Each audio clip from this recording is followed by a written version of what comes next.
ಅಧ್ಯಕ್ಷ ಮಂಡಳಿಯ ಸಂಗಾತಿಗಳೇ, ಇಲ್ಲಿ ನಡೆದಿರುವಂತಹ ಎಲ್ಲ ಆತ್ಮೀಯರೇ, ನಾವೆಲ್ಲ ಇವತ್ತು ಪೊಲೀಸ್ ಬಂಧನಕ್ಕೊಳಗಾಗಬೇಕಾದಂಥವ್ರು.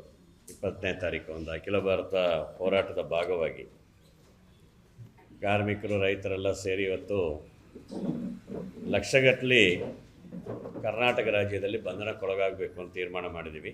ಈಗ ಆಲ್ರೆಡಿ ನಿಮಗೆ ಹೇಳಿರುವಂಥ ರೀತಿಯಲ್ಲಿ ಆ ಮುಷ್ಕರ ಜುಲೈ 9ಕ್ಕೆ ಹೋಗಿರೋದರಿಂದ ಈ ಹೋರಾಟದ ಸ್ವರೂಪವನ್ನು ಸ್ವಲ್ಪ ಬದಲು ಮಾಡ್ಕೊಂಡಿದ್ದೀವಿ. ಇವತ್ತು ನಾವು ಈ ಜನಾಗ್ರಹ ಸಮಾವೇಶ ಮಾಡುವಂಥ ಸಂದರ್ಭದಲ್ಲಿ ಇಡೀ ಕರ್ನಾಟಕ ರಾಜ್ಯದಲ್ಲಿ ಎಲ್ಲ ಕಾರ್ಖಾನೆಗಳ ಮುಂದೆ ಮತ್ತು ವಿವಿಧ ತಾಲೂಕು ಕೇಂದ್ರಗಳಲ್ಲಿ ಸರ್ಕಾರ ತರಲಿಕ್ಕೆ ಉದ್ದೇಶಿಸಿರ್ತಕ್ಕಂತಹ 4 ಕಾರ್ಮಿಕ ಸಂಹಿತೆಗಳನ್ನು ಸುಡುವಂಥದ್ದು ಮತ್ತು ರೈತರಿಗೆ ಬೆಂಬಲ ಬೆಲೆ ಕೊಡಬೇಕು, ಕೃಷಿ ವಿರೋಧಿ ಕಾಯ್ದೆಗಳನ್ನು ವಾಪಸ್ ಪಡಿಬೇಕು ಮುಂತಾದಂಥ ಹಲವಾರು ಬೇಡಿಕೆಗಳನ್ನಿಟ್ಟು ಹೋರಾಟಗಳು ಇದೇ ಸಂದರ್ಭದಲ್ಲಿ ನಡೀತಾ ಇದೆ ಅನ್ನೋದನ್ನು ಕೂಡ ನಿಮ್ಮ ಗಮನಕ್ಕೆ ತರ್ತೀವಿ. ಈಗ ಆಲ್ರೆಡಿ ನಮ್ಮ ಬಡಗಲಪ್ಪರ ಅವರು ನಿರ್ದಿಷ್ಟವಾಗಿ ಈ ಸಮಾವೇಶದ ಉದ್ದೇಶವನ್ನೇ ನಿಮ್ಮ ಮುಂದೆ ಮಂಡಿಸಿದ್ದಾರೆ. ಅದಕ್ಕೆ ಪೂರಕವಾಗಿ ನಾನು 1-2 ಅಂಶಗಳನ್ನ ಹೇಳಲಿಕ್ಕೆ ಬಯಸ್ತೇನೆ. ಕಾಂಗ್ರೆಸ್ ಸರ್ಕಾರ ಅಧಿಕಾರಕ್ಕೆ ಬರುವಂಥದ್ದು ಅಥವಾ ಅಧಿಕಾರಕ್ಕೆ ತರುವಂಥದ್ದು ಅನಿವಾರ್ಯ ಇತ್ತು ಕಳೆದ ಅಸೆಂಬ್ಲಿ ಚುನಾವಣೆಯ ಸಂದರ್ಭದಲ್ಲಿ. ಯಾಕಂದರೆ ನಮ್ಮ ಸಾಮೂಹಿಕ ಸಂಘಟನೆಗಳಿಗೆ, ವರ್ಗ ಸಂಘಟನೆಗಳಿಗೆ ಕರ್ನಾಟಕ ರಾಜ್ಯದ ಜನರ ಐಕ್ಯತೆಯನ್ನು ಉಳಿಸುವಂಥದ್ದು ಮತ್ತು ಅವರ ಹಕ್ಕುಗಳನ್ನು ಉಳಿಸುವಂಥದ್ದು ಪ್ರಮುಖವಾದಂಥ ಪ್ರಶ್ನೆಯಾಗಿತ್ತು. ಹಾಗಾಗಿ ಆ ರೀತಿಯಲ್ಲಿ ಆಗಬೇಕು ಅಂದರೆ BJP ಯಾವ ಕಾರಣಕ್ಕೂ ಮತ್ತೆ ಅಧಿಕಾರಕ್ಕೆ ಬರಬಾರ್ದು ಅನ್ನುವಂಥ ತೀರ್ಮಾನಕ್ಕೂ ಕೂಡ ನಾವು ಬಂದಿದ್ದೀವಿ. ಸೊ ನಮ್ಮ ಬೆಂಬಲ ಇದ್ದಿದ್ದು ಬೇಷರತ್ತಲ್ಲ ಕಾಂಗ್ರೆಸ್ ಸರ್ಕಾರಕ್ಕೆ.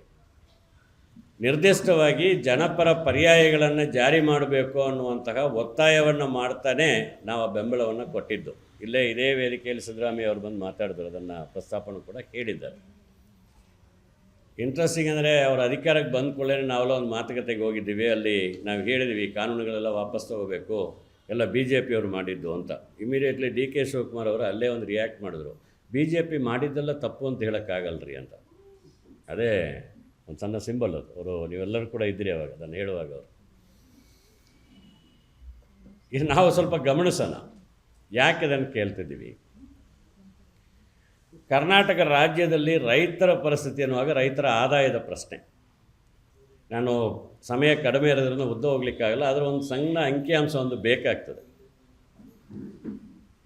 ಇಲ್ಲಿ department of economy and policy research ಅನ್ನುವಂತಹ ಒಂದು ಪೇಪರ್, ಒಂದು ವರ್ಕಿಂಗ್ ಪೇಪರ್ ಒಂದು ಪಬ್ಲಿಷ್ ಮಾಡಿದ್ದಾರೆ ರೀಸೆಂಟ್ಲಿ.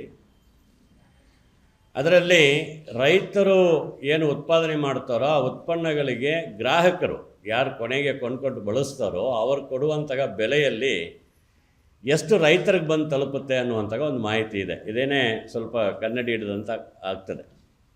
ಉದಾಹರಣೆಗೆ ರೈತರ ಉತ್ಪನ್ನ 1 ರೂಪಾಯಿಗೆ ಮಾರಾಟ ಆಗುತ್ತೆ ಅಂದರೆ ಅದು ಕೋಳಿ ಮಾಂಸವಾಗಿದ್ದರೆ ರೈತರಿಗೆ ಸಿಕ್ಕೋದು 56 ಪೈಸೆ.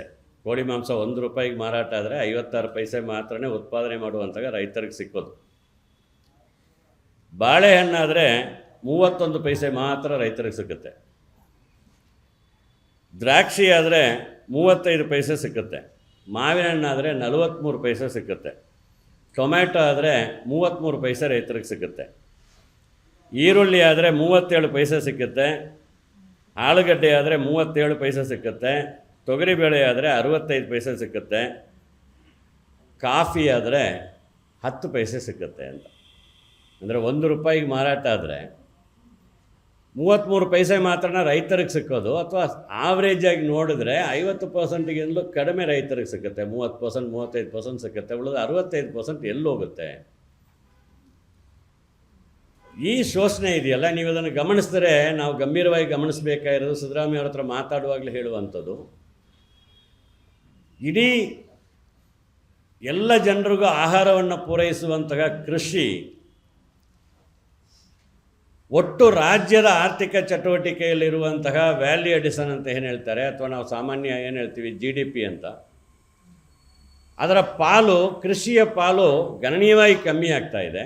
ಉತ್ಪಾದನಾ ವಲಯದ ಪಾಲು ಕಮ್ಮಿ ಆಗ್ತಾ ಇದೆ. ಸೇವಾ ವಲಯದ ಪಾಲು ಜಾಸ್ತಿ ಆಗ್ತಾ ಇದೆ. ಇದು ನಾವೆಲ್ಲ ಸ್ವಲ್ಪ ದೀರ್ಘವಾಗಿ ಚರ್ಚೆ ಮಾಡಬೇಕಾಗಿರುವಂತಹ ಪ್ರಶ್ನೆ. ಇನ್ನೊಂದು ಮುಖ್ಯವಾದಂಥ ಅಂಶ ಇದೆ. ಕಾರ್ಮಿಕರ ವೇತನ ಕರ್ನಾಟಕ ರಾಜ್ಯದಲ್ಲಿ ನೀವು ಗಮನಿಸಿದ್ರೆ ಕಾರ್ಮಿಕರ ವೇತನದ ಪಾಲು ಯಾವ ರೀತಿಯಲ್ಲಿ ಹೋಗ್ತಾ ಇದೆ ಅಂತ ನೋಡಿದ್ರೆ 1981-82ರಲ್ಲಿ ಉತ್ಪಾದನೆಯಲ್ಲಿ ಏನು ಮೌಲ್ಯವೃದ್ಧಿ ಆಗುತ್ತೆ ಅಥವಾ ಲಾಭ ಸೃಷ್ಟಿಯಾಗುತ್ತೆ, ಆ ಲಾಭದಲ್ಲಿ ಕಾರ್ಮಿಕರಿಗೆ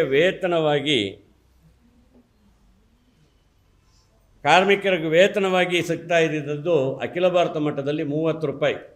100 ರೂಪಾಯಿ ಉತ್ಪಾದನೆ ಆಗಿದ್ರೆ ಲಾಭ ಬಂದಿದ್ರೆ 30 ರೂಪಾಯಿ ಕಾರ್ಮಿಕರಿಗೆ ವೇತನವಾಗಿ ಸಿಗ್ತಾ ಇತ್ತು. ಅಂದರೆ ವೇತನಕ್ಕಾಗುವಂಥ ಖರ್ಚು. ಕರ್ನಾಟಕ ರಾಜ್ಯದಲ್ಲಿ ಸ್ವಲ್ಪ ಜಾಸ್ತಿ ಇತ್ತು, 31 ಅಥವಾ 32 ರೂಪಾಯಿ ಸಿಗ್ತಾ ಇತ್ತು. 100 ರೂಪಾಯಿ ಉತ್ಪಾದನೆ ಮಾಡಿದರೆ ಲಾಭ ಬಂದರೆ 32 ರೂಪಾಯಿ ಸಂಬಳಕ್ಕೆ ಬರ್ತಿತ್ತು. ಮಾಲೀಕರಿಗೆ ಲಾಭವಾಗಿ ಉಳಿತಾ ಇದ್ದಿದ್ದು 24 ರೂಪಾಯಿ ಅಥವಾ 25 ರೂಪಾಯಿ 81-82ರಲ್ಲಿ. 2022-23ಕ್ಕೆ ಬಂದಾಗ ಕಾರ್ಮಿಕರ ವೇತನಕ್ಕಾಗಿ ಆಗುವಂತಹ ಖರ್ಚು ಲಾಭದ ಪ್ರಮಾಣದಲ್ಲಿ 100 ರೂಪಾಯಿಗೆ 17 ರೂಪಾಯಿ ಆಗಿದೆ. ಮಾಲೀಕರ ಲಾಭದ ಪ್ರಮಾಣ 48 ರೂಪಾಯಿ ಆಗಿದೆ. ಕರ್ನಾಟಕದಲ್ಲಿ ಅಖಿಲ ಭಾರತ ಮಟ್ಟದಲ್ಲಿ 50 ರೂಪಾಯಿ ಆಗಿದೆ. ಈ ತಾರತಮ್ಯ ಇದೆಯಲ್ಲ ಬದುಕಲ್ಲಿ, ಶ್ರೀಮಂತರಾಗುವಂಥದ್ದು, ಬಡವರು ಅತಿ ಹೆಚ್ಚು ಜನ ಬಡವರಾಗ್ತಾನೆ ಹೋಗುವಂಥದ್ದು, ಜೀವನ ನಡೆಸಲಿಕ್ಕೆ ಆಗಲ್ಲ ಅನ್ನುವಂತಹ ಪರಿಸ್ಥಿತಿ ಇದ್ದಾಗ ಇದನ್ನು ರಿವರ್ಸ್ ಮಾಡೋದು ಹೆಂಗೆ ಅನ್ನುವಂತಹ ಪ್ರಶ್ನೆ ಬಂದಾಗಲೇ ಸಿದ್ದರಾಮಯ್ಯ ಅವರು ಭಾರಿ ಜೋರಾಗಿ ಗ್ಯಾರಂಟಿ ಯೋಜನೆಗಳಾಗುತ್ತೆ, ಇದನ್ನು ಅವರು ಪದೇ ಪದೇ ಮಾತಾಡ್ತಿದ್ರು, ಬಜೆಟಲ್ಲೂ ಮಾತಾಡಿದ್ರು, ಬೇರೆ ಕಡೆಯಲ್ಲೂ ಮಾತಾಡಿದ್ರು. ಇದು ಗ್ಲೋಬಲ್ ಬೇಸಿಕ್ ಅನ್ನುವಂತಹ, ಅಂದರೆ ಜಾಗತಿಕವಾದಂತಹ ಮೂಲ ವೇತನ, ಮೂಲ ಆದಾಯವನ್ನು ಕೊಡುವಂತಹ ಒಂದು ನಿಯಮದ ಆಧಾರದಲ್ಲಿ ಈ ರೀತಿಯಲ್ಲಿ ನಾವು ಜನರಿಗೆ ಕೊಡ್ತಾ ಇದ್ದೀವಿ. 55,000 ಕೋಟಿ ರೂಪಾಯಿ ಹತ್ರ ನಾವು ಪ್ರತಿ ವರ್ಷ ಬಜೆಟಲ್ಲಿ ಖರ್ಚು ಮಾಡ್ತೀವಿ. ಜನರಿಗೆ ಕೊಂಡ್ಕೊಳ್ಳುವಂತಹ ಶಕ್ತಿ ಜಾಸ್ತಿ ಆಗುತ್ತೆ ಅನ್ನೋದನ್ನು ಪ್ರಸ್ತಾಪ ಮಾಡ್ತಾನೇ ಇದ್ದರು. ನಿಜ ಅದು. ಆದರೆ ನಿಜವಾಗಲೇ ಅವರ ಆದಾಯವನ್ನು ಹೆಚ್ಚಳ ಮಾಡಲಿಕ್ಕೆ ಸರ್ಕಾರ ಏನು ಕ್ರಮ ವಹಿಸಬೇಕು, ಉದ್ಯೋಗ ಸೃಷ್ಟಿಗೆ ಏನು ಕ್ರಮ ವಹಿಸಬೇಕು, ಯಾರು ನಿಜವಾಗಲೂ ಆಹಾರವನ್ನು ವಸ್ತುಗಳನ್ನು ಉತ್ಪಾದನೆ ಮಾಡ್ತಾರೋ ಅದಕ್ಕಾಗಿ ಬೆವರು ಸುರಿಸುವಂತಹ ಶ್ರಮವನ್ನು ಕೊಡುವಂತಹ ಜನರಿಗೆ ನ್ಯಾಯ ಒದಗಿಸುವಂಥದ್ದು ಸಾಮಾಜಿಕ ನ್ಯಾಯವೋ ಅಲ್ವೋ? ಸಾಮಾಜಿಕ ನ್ಯಾಯ ಅಂದರೆ ರಿಸರ್ವೇಷನ್ ಕೊಡೋದು ಮಾತ್ರನಾ? ವಿಪರ್ಯಾಸ. ದಲಿತರ ಪರವಾಗಿ ಸರ್ಕಾರ ಇದೆ ಅಂತೇಳಿ ಸರ್ಕಾರ ಒಂದು ನೋಟಿಫಿಕೇಷನ್ ಮಾಡುತ್ತೆ, ಸರ್ಕಾರದ ಹೊರಗುತ್ತಿಗೆಗಳಲ್ಲಿ ಇನ್ನು ಮುಂದೆ ನಾವು ಮೀಸಲಾತಿಯನ್ನು ಜಾರಿಗೆ ತರ್ತೀವಿ, ಸಾಮಾಜಿಕ ನ್ಯಾಯವನ್ನು ಎತ್ತಿಡಲಿಕ್ಕಾಗಿ ಹೊರಗುತ್ತಿಗೆ ಕೆಲಸದಲ್ಲೂ ಮೀಸಲಾತಿಯನ್ನು ಜಾರಿಗೆ ತರ್ತೀವಿ ಅಂತೇಳಿ ಪ್ರಕಟಣೆ ಮಾಡಿಬಿಟ್ಟು ಅದೇ ಆದೇಶದಲ್ಲಿ ಕೆಳಗಡೆ ಹಾಕ್ತಾರೆ. ಈ ರೀತಿಯಲ್ಲಿ ಮೀಸಲಾತಿಯನ್ನು ಉಪಯೋಗಿಸ್ಕೊಂಡು ಹೊರಗುತ್ತಿಗೆ ಕೆಲಸದಲ್ಲಿ ನೇಮಕ ಆಗುವಂತಹ ಕಾರ್ಮಿಕರಿಗೆ ಕೆಲಸವನ್ನು ಕಾಯಮಾತಿ ಮಾಡಿ ಅಂತ ಕೇಳುವಂಥ ಹಕ್ಕಿಲ್ಲ. ಎಂಥ ಸಾಮಾಜಿಕ ನ್ಯಾಯ ನೋಡಿ. ಮೀಸಲಾತಿ ಕೊಡ್ತೀವಿ, ಆದರೆ ಕೆಲಸ ಪರ್ಮನೆಂಟ್ ಇಲ್ಲ. ಈ ವಿಪರ್ಯಾಸಗಳಿದೆಯಲ್ಲ, ಇದು ಯಾರು ಪ್ರಶ್ನೆ ಮಾಡಬೇಕು? ಒಂದೇ ಒಂದು ವಿಚಾರ ಮಾತ್ರ ನಿಮ್ಮ ಗಮನಕ್ಕೆ ತರ್ತೇನೆ. ಇತ್ತೀಚೆಗೆ ನಾನು ನಿರ್ಮಲಾ ಸೀತಾರಾಮನ್ ಅವರ ಹಸ್ಬೆಂಡು ಪರಕ್ಕಾಲ ಪ್ರಭಾಕರ್ ಅಂತ ಒಬ್ಬರಿದ್ದಾರೆ, ಅವರದ್ದು ಇಂಟರ್ವ್ಯೂ ಒಂದು ವೈರಲ್ ನೋಡಿದೆ. ಬಹುಶಃ ಅವ್ರು ಭಾರಿ ಸ್ಪಷ್ಟವಾಗಿ ಒಂದು ಎಚ್ಚರಿಕೆಯನ್ನು ಕೊಡ್ತಿದ್ದಾರೆ ನಮ್ಮೆಲ್ಲರಿಗೂ. ಕೇಂದ್ರದಲ್ಲಿರುವಂತಹ BJP ಸರ್ಕಾರ ಹೋಗಬೇಕು, ಅದರಲ್ಲಿ ಸಂಶಯ ಇಲ್ಲ. ಅದು ಹೋಗುವಂತಹ ಸಂದರ್ಭ ಬಂದರೆ ಶಾಂತ ರೀತಿಯಲ್ಲಿ ಹೋಗಲ್ಲ, ತನ್ನಸ್ತಾನೆ ಅಧಿಕಾರವನ್ನು ಬಿಟ್ಕೊಡಲ್ಲ. UPA ಸರ್ಕಾರ ಹೋಗಿ NDA ಸರ್ಕಾರ ಬಂದ ಹಾಗೆ NDA ಸರ್ಕಾರ ಹೋಗಿ UPA ಸರ್ಕಾರ ಬರಲ್ಲ, ಬಿಟ್ಕೊಡಲ್ಲ ಅಧಿಕಾರವನ್ನು. ಅಧಿಕಾರದಲ್ಲಿ ಉಳಿಯುವಂಥದ್ದು ಅವ್ರದ್ದಾಗುತ್ತೆ. ಹಾಗಾಗಿ ಅಧಿಕಾರವನ್ನು ಕಳ್ಕೊಳ್ಳಾರ್ದಂಗೆ ಇರಲಿಕ್ಕಿರುವಂತಹ ಎಲ್ಲ ವ್ಯವಸ್ಥೆಗಳನ್ನು ವ್ಯವಸ್ಥಿತವಾಗಿ ಅವ್ರು ಮಾಡಲಿಕ್ಕೆ ಶುರು ಮಾಡಿದ್ದಾರೆ. ಈಗಾಗಲೇ ಎಲ್ಲ ಕಡೆಯೂ ಹಿಡಿತಾರೆ. ವಿರೋಧ ಪಕ್ಷದ ನಾಯಕರನ್ನ ಜೈಲಿಗೆ ಹಾಕೋದಿರಲಿ, ಅಥವಾ ವಿರೋಧ ಪಕ್ಷಗಳ ಆಡಳಿತಕ್ಕೆ ಬರುವಂತಹ ರಾಜ್ಯಗಳಲ್ಲಿ ಸರ್ಕಾರವನ್ನು ನಡೆಸಲಾರದಂಥ ರೀತಿಯಲ್ಲಿ ನಮ್ಮಲ್ಲಿರುವಂತಹ ಒಕ್ಕೂಟ ವ್ಯವಸ್ಥೆಯನ್ನು ನಾಶ ಮಾಡುವಂತಹ ಕ್ರಮಗಳಾಗಲಿ, ಇದು ಎಲ್ಲದರಲ್ಲೂ ಮುಂದಾಗ್ತಾರೆ. ಯಾರೂ ವಿರೋಧ ಮಾತಾಡೋಂಗಿಲ್ಲ, ಹಾಡು ಹೇಳಿದರೆ ತಪ್ಪಾಗುತ್ತೆ ಅನ್ನುವಂಥ ಪ್ರಶ್ನೆ ಇದೆ. ಅಂಥ ಒಂದು ಸಂದರ್ಭ ಇದ್ದಾಗ ನಾವು ಗಮನಿಸಬೇಕಾಗಿರೋದು, ನಾವು BJPಯನ್ನು ವಿರೋಧ ಮಾಡ್ತೀವೋ ಕಾಂಗ್ರೆಸ್ಸನ್ನು ವಿರೋಧ ಮಾಡ್ತೀವೋ ಅನ್ನುವಂಥ ಪ್ರಶ್ನೆ ಅಲ್ಲ. ಅವರ ಇದರಲ್ಲೇ ಸ್ಪಷ್ಟವಾಗಿ ಹೇಳುವಂಥದ್ದು, ರಾಜಕೀಯ ಪಕ್ಷಗಳಿಗೆ ಅಧಿಕಾರಕ್ಕೆ ಬರುವಂತಹ ಉದ್ದೇಶ ಪ್ರಮುಖವಾಗಿರುತ್ತದೆ. BJPಗೆ ಅಧಿಕಾರದಲ್ಲಿ ಉಳಿಬೇಕು, ಕಾಂಗ್ರೆಸ್ ಪಾರ್ಟಿಯವರಿಗೆ ಅಧಿಕಾರಕ್ಕೆ ಬರಬೇಕು, ಇನ್ನು ಯಾವುದೇ ರಾಜಕೀಯ ಪಕ್ಷವಾದರೂ ಅಧಿಕಾರಕ್ಕೆ ಬರಬೇಕು. ಆದರೆ ಅವರು ನಡೆಸುವಂತಹ ಅಧಿಕಾರ ಯಾರು ಪರ ಇರಬೇಕು ಅನ್ನುವಂಥದ್ದನ್ನು ತೀರ್ಮಾನ ಮಾಡುವಂಥದ್ದು ಜನರಿಗೆ ಮಾತ್ರ ಇರೋದು. ಜನರು ನಾವು ಕಾರ್ಮಿಕ ಸಂಘಟನೆಗಳು, ರೈತ ಸಂಘಟನೆಗಳು, ವಿವಿಧ ಸಾಮೂಹಿಕ ಸಂಘಟನೆಗಳು ಒಟ್ಟಾಗಿ ಜನಪರ ನೀತಿಗಳಿಗಾಗಿರುವಂತಹ ಸವಾಲನ್ನು ಹಾಕದೇ ಇದ್ದರೆ ಯಾವ ಪಕ್ಷ ಬಂದರೂ ನಾವು ನಿರುತ್ಸಾಹದಲ್ಲೇ ಉಳಿಬೇಕಾದಂತಹ ಪರಿಸ್ಥಿತಿ ಬರ್ತದೆ. ಅಂಥ ಸ್ಥಿತಿ ಬರಬಾರ್ದು ಅಂತಾದರೆ ಈ ಸಮಾವೇಶ ಏನಿದೆ ಸಿದ್ದರಾಮಯ್ಯನಿಗೆ ಮಾತ್ರ ಅಲ್ಲ, ಎಲ್ಲ ರಾಜಕೀಯ ಪಕ್ಷಗಳಿಗೆ ಎಚ್ಚರಿಕೆಯನ್ನು ಕೊಡಲಿಕ್ಕಾಗಬೇಕು. ನಿಮ್ಮ ನವ ಉದಾರೀಕರಣ ನೀತಿಗಳೇನಿದೆ, ಬಡವರಿಂದ ಕಿತ್ತು ಶ್ರೀಮಂತರ ಜೋಬು ತುಂಬಿಸುವಂತಹ ನಿಮ್ಮ ನೀತಿ ಏನಿದೆ, ಅದಕ್ಕೆ ನಮ್ಮ ಒಪ್ಪಿಗೆ ಇಲ್ಲ ಅನ್ನುವಂತಹ ದೃಢ ಮಾತುಗಳನ್ನು, ದೃಢವಾದಂತಹ ಹೋರಾಟಗಳನ್ನು ನಾವು ಕೂಡಿ ಮಾಡಿದಾಗ ಮಾತ್ರನೇ ಅಧಿಕಾರದಲ್ಲಾಗುವಂತಹ ಬದಲಾವಣೆ ನಮಗೆ ಪರಿಹಾರವನ್ನು ಕೊಡಲಿಕ್ಕೆ ಸಾಧ್ಯ. ಹಾಗಾಗಿ ಈ ವ್ಯವಸ್ಥೆ ಏನಿದೆ ಇದರ ವಿರುದ್ಧ ಗಟ್ಟಿಯಾಗಿ ಧ್ವನಿಗೂಡಿಸ್ಲಿಕ್ಕೆ ಈ ಸಮಾವೇಶ ಜನಾಗ್ರಹ ಆಗಲಿ. ನಾವು ಇದನ್ನು ಒಪ್ಪೋದಿಲ್ಲ. ಈ ಬಡವರಿಂದ ಭೂಮಿ ಕಾಮ್ರೇಡ್ಸ್ ಬಂದು ಮಾತಾಡೋರಲ್ಲ ಚನ್ನರಾಯಪಟ್ಟಣ, ನಾನು ಹೇಳ್ತೇನೆ ಆ ಜನರಿಗೆ ಏನಾಗುತ್ತೆ, 1000 ವರ್ಷ ಹೋರಾಟ ಮಾಡಿದ್ದೀವಿ, ಎಲ್ಲ ನಮ್ಮ ಸಮಾವೇಶಗಳಲ್ಲಿ ಬಂದಿದ್ದಾರೆ, ಹೋರಾಟಗಳಲ್ಲಿ ಭಾಗವಹಿಸಿದ್ದಾರೆ. ನಾನು ಅವರ ಸ್ಥಾನದಿಂದ ಯೋಚನೆ ಮಾಡ್ತೇನೆ.